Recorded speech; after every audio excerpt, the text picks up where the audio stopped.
Hey, what's up, everybody? Welcome back to another pregame video brought to you by the Jackal Den. I am your host and president, Daryl Keithanen, aka the Fairweather Rugby Fan. We welcome the boys back home this weekend to Choctaw as they welcome to town for the first time in history the Arrows of Toronto.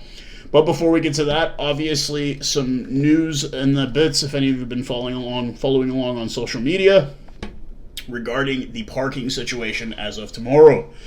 So Rangers start their game at 3:05. They will open up their parking at 12:30. Apparently, they have sold some of the parking in lots L and E, which are currently our lots before the game, to some of their ticket holders, as well as we have to deal with, unfortunately, and I was down there earlier around 5:30 p.m. The Swifties are out in full force, guys. It's going to be crazy, but with that being said, that means we can get there a little bit early. Lot L, just follow your nose, follow your ears. Come on out to our tailgate, our braai for our South African members, and come out and have a good time. I will get out there a bit early. I will have my cooler with my non-alcoholic beers in tow, and I will be out there. I still don't know, with it being college night, yes, it is college night, whether I'm going to wear a shirt or a hat of my university, that remains to be seen. But before we get to all that, obviously, we've got a game, man. The boys have been on the road for quite a while now, coming very close in the last two games, just 2 points and then a point shy of that elusive first victory in team history. And we welcome a team that is currently in the bottom of the Eastern Conference, sitting just a single point ahead of us in the standings, and they do have a win on their record as well, and that would be the Arrows of Toronto. So before I get to that, we got to do the weather report. It's looking like partly cloudy, kickoff at 7:05, a kickoff temperature of 23 degrees Celsius for you metric users, and 74 degrees Fahrenheit for the American followers here. We've got the lineups for both teams, but before I get to that Toronto lineup, I've got to go ahead and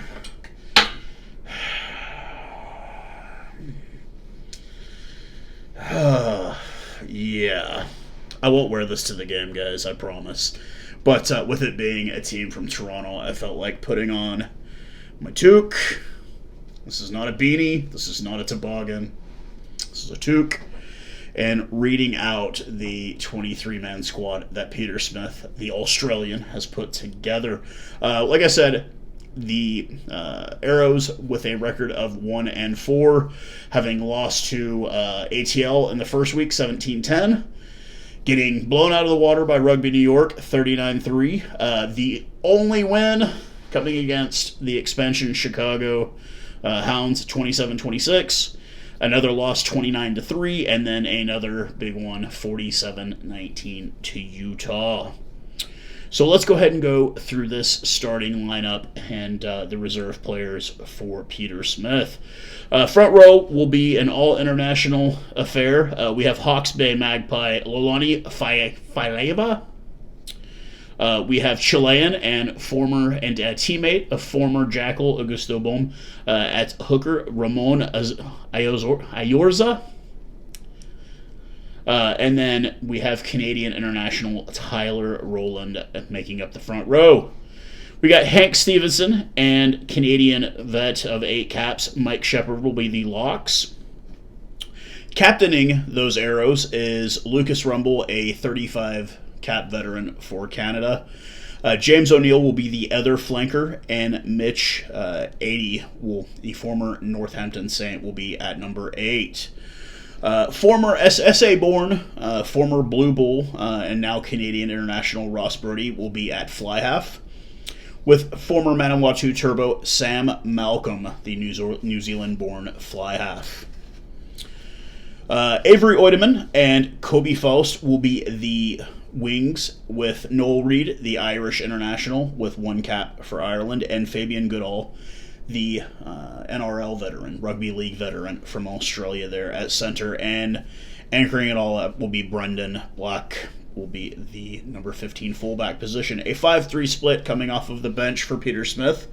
We will get Gene Simonton, he is a Hawke's Bay veteran there in New Zealand. Nick Hildebrand and Isaac Salmoa, he is a former Tasman Mako guy down there in New Zealand. Owen Rutan, he is a Canadian international. And the veteran Jack McRogers will make up the forward replacements. Cole Brown, the back replacement, and two recently added players due to injury. Much like what we had last year, Jackals guys, they have been bitten by that injury bug as well. We will get Dawson Fatorik, who is a recent addition. He has 2 Canadian caps.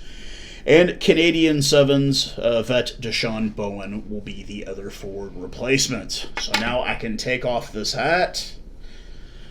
Oh man, my hair looks rough. That's what I get for putting that on.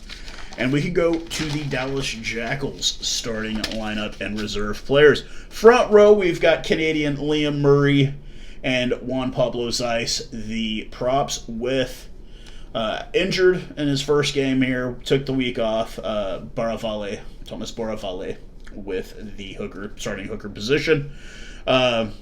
Sam Gola and Lucas Burr, the very capable lock duo. Obviously, Sam Gola getting all kinds of recognition from the league, and finding out today that his favorite player is Dalton Papali'i, an All Black.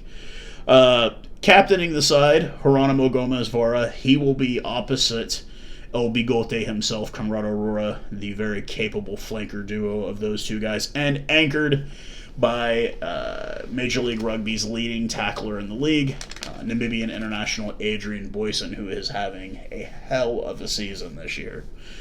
Nutsa Valentini and Tincho Elias, thank you, Tincho, for letting me know how to pronounce that properly, will be the scrum half and fly half combo. Once again, an all-Samoan affair on the wings, with James Vaiafala and Luis Satama being the starting wings. L.A. Torres and his capable boot will be with Thomas Malonos at center, and anchoring it all will be Marcos Moroni. Once again, a 5-3 split coming off of the bench. We get the return of Tucci time, Slim Tucci coming in hot off the bench, boogie down Bronx's own Alex Tucci, with Dewey Kutsia and the very capable Kyle Steeves, international Kyle Steeves, will be the front row replacements. We get Carson Shoemaker and Cam Nelson will be the other forward replacements. The back replacements, the Fireball and the guy currently ruling the mustache battle over on Instagram. I voted for the guy twice, both my accounts. I had to, because he was up against this ugly bugger named Nick White. And you guys know me, I'm a Springbok fan. Nick White is persona non grata to me. He doesn't exist. I shouldn't even be saying his name. But we get Danny Christensen, Salt Lake City, Utah's own Danny Christensen. JP Aguirre, the Argentinian-born USA-eligible center. And then we get Patrick Medina himself. Those will be the back replacements. So look, guys, we've come within 2 points. We've come within 1 point. Against a pretty bad team, the best team in the East. Now we're playing the worst team in the East. These guys cannot run with our forwards. They're just not. Our front row is going to demolish these guys. It's not even going to be close. But that's not where our problem has been this year. It hasn't been on the scrums. It hasn't been on the lineouts. It's been on putting points on the board. We saw Ticho go 3 of 4 with kicking last week. We didn't get a single try. We're at home, boys.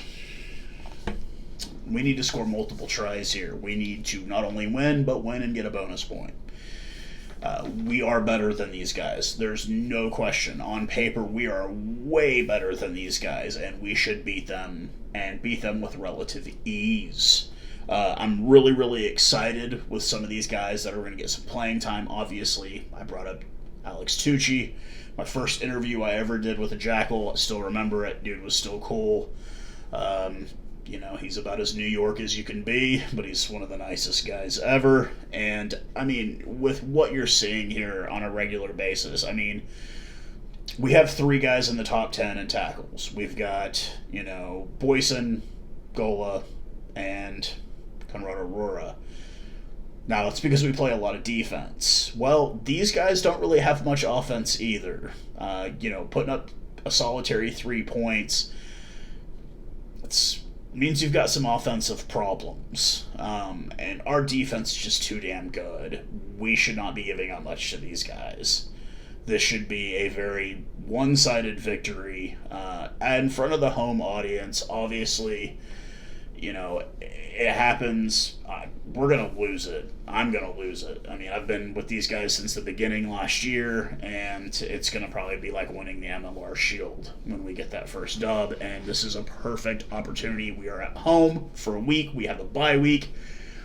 We head down to Houston. The SaberCats are red hot still. I would love to be walking into Aviva Stadium no longer being winless, being, hey, we got to win on our tally, boys. That means we can win.